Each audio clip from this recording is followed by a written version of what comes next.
Hello, good morning, good afternoon, good evening, and welcome to another Monday Morning Art Talk. I'm Steven Silver, character designer and teacher, dedicated to helping you learn about the art industry and living up to your potential.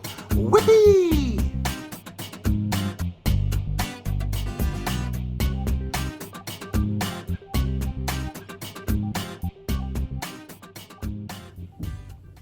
All right, welcome to another Monday Morning Art Talk. So before we get started, I just want to let anyone who's interested in learning how to make a living doing caricatures, earning some money, making fun of people, which is a great thing, something that I did most of my life. I am doing a workshop on February 1st. You can find out more information on my website below in the description. So today what I wanted to talk about was just a discussion that I was having with a real good friend of mine, and it's about not taking the bait.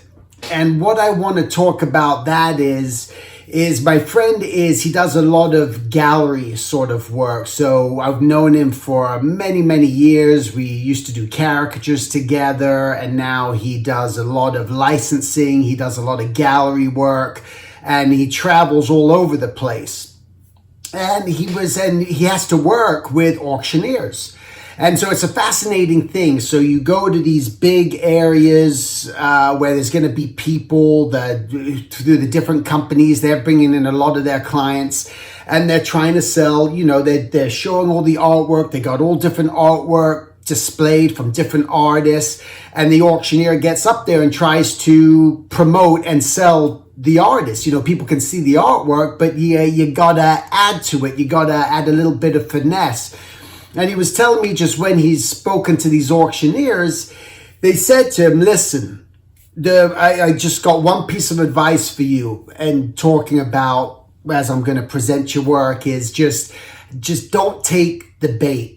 Because some people, what happens is they start to believe, not that you're not worthy, not that you're worthwhile, but they start to believe what we're really saying about them. And we are just going to hype you up. We are going to make you think that you're the best thing since sliced bread, and that if you don't have this artist's artwork, you're completely missing out. So it's a real show, right? You got to really just sell that person and let them know just how amazing they are, so that people come out and go, oh my God, these people, they're bigger than Elvis. And that's what they want to sell you as, because that's what's going to get the artwork sold. So there's a lot of stuff that happens with that, where these gallery owners have to let people know about, I want to know everything about you, and I'm going to embellish it, and I'm going to let people go, this guy is just world famous and his stuff goes for this much.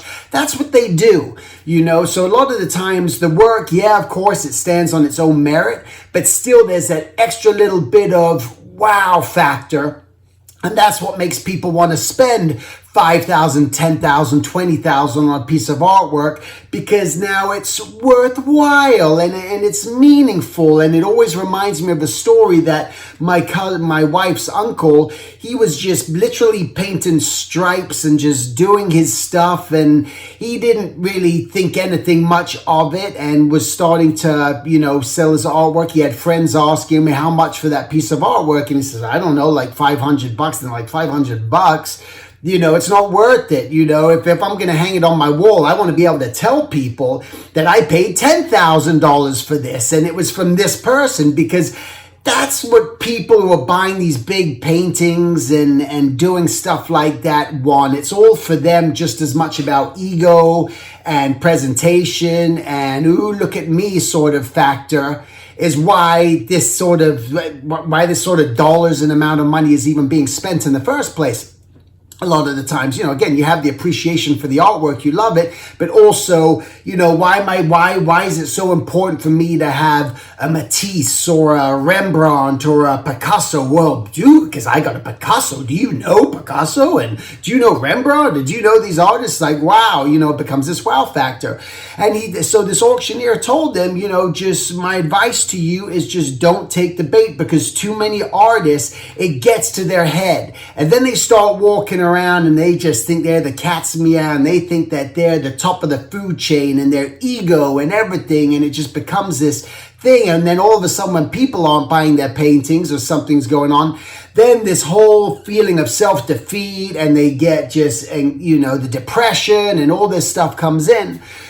And I thought, it's a great point. And that's the reality. It's like, don't let the hype of whatever people may be saying about you just get to your head. Don't let, if you're an artist that's winning awards, if you're an artist that's, just sold a show, if you're an artist that's done something and has gotten somewhere, the worst thing you can do in life is let your ego get the best of you, just to where you think that you are better than people and you're more important than people, and that you're not worth, that their time isn't worthy of your time for you to be giving them something in return. And I've met, and I say this too because I've met quite a few of those artists, and it's so disgusting, I think, to me, and it's disturbing to me, and I'm just like, wow, man, I can't believe that person is like that. They truly believe this. They truly believe that they are just God's gift. This can happen in many different fields, from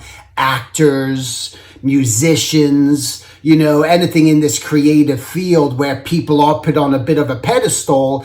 They start to believe it. And then when things go wrong, they start to wonder what's going on. It's because it was all surface stuff anyway. It was meaningless. And you got to understand that, it's a big part of promotion. And I think it's a helpful part of promotion, especially when you're dealing with general public, to let people know how amazing you are, but just don't get in your head and start believing it. And even as myself, as I'm working towards developing my speaking career and working with clients who aren't artists and working with people, you gotta pitch them. They want to know that you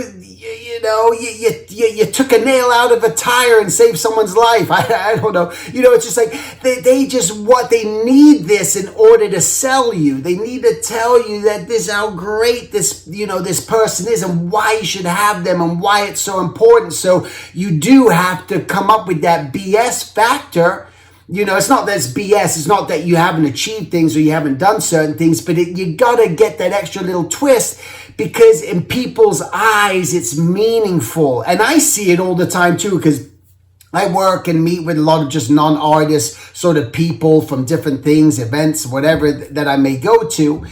And if I even just say to someone, if I would say to someone, oh, I'm just a cartoonist, it's meaningless to them. Oh yeah, and they think about starving artists, or you say I'm an artist. It's just like the first thing they think about is just like, wow, you make a living doing that? You're an artist. Or what do you paint? Do you paint trees or something? Yeah, you do landscapes. You paint real stuff. It's this sort of thing. But all of a sudden, you tell them, I'm a designer, I'm a character designer. I've developed these sort of shows. It's like, whoa.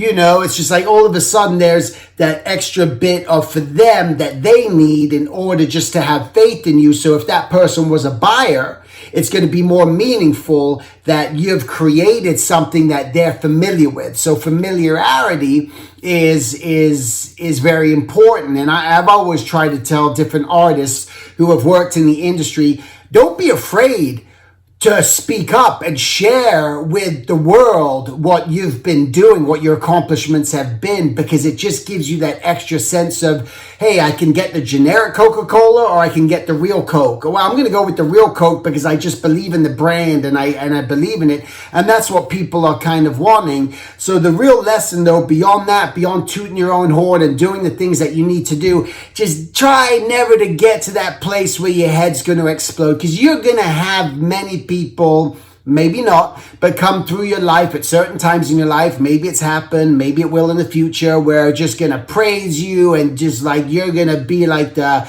big cheese. And again, if you let that get to you and then all of a sudden work's not coming and things aren't going on, what do you think it's gonna do to you? It's gonna throw you into the tunnel of doom, the tunnel of depression and just being upset and unfulfilled and what's going on. I was told by so many people how great I was and how good I was, and all this sort of factor of just the same thing with the parents telling you, the uncles, the aunts, the grandparents, your friends, how great, how amazing you are. But the truth is, just you can hear that just like, hey, well, thanks, I appreciate that. But like you said, don't just fall into this trap and take the bait and overthink it. That way you can go about and do your thing, enjoy the process, not overthink it, not just do all the crazy stuff you're gonna do, and just that, more than anything, I just want to say, just enjoy it. Just you be you. Just enjoy the process. Do what you're gonna do. If people like it, that's awesome. If they don't like it, oh well. You just keep moving on, and that's what you do. Just the Boy Scout motto: do your best. And that's it. So that's the art talk today. Thanks for watching. Again, if you guys are interested in learning how to draw live caricatures at live gigs, at theme parks and all that, and want to earn some money doing it, I'm going to be doing the workshop out in Burbank, February 1st. If you sign up before January 10th, you're going to receive $50 off the main ticket price. All right. And that's it. All right. Make it a great week, and I'll talk to you guys next week. Take care. Happy New Year, if I'm not on before then.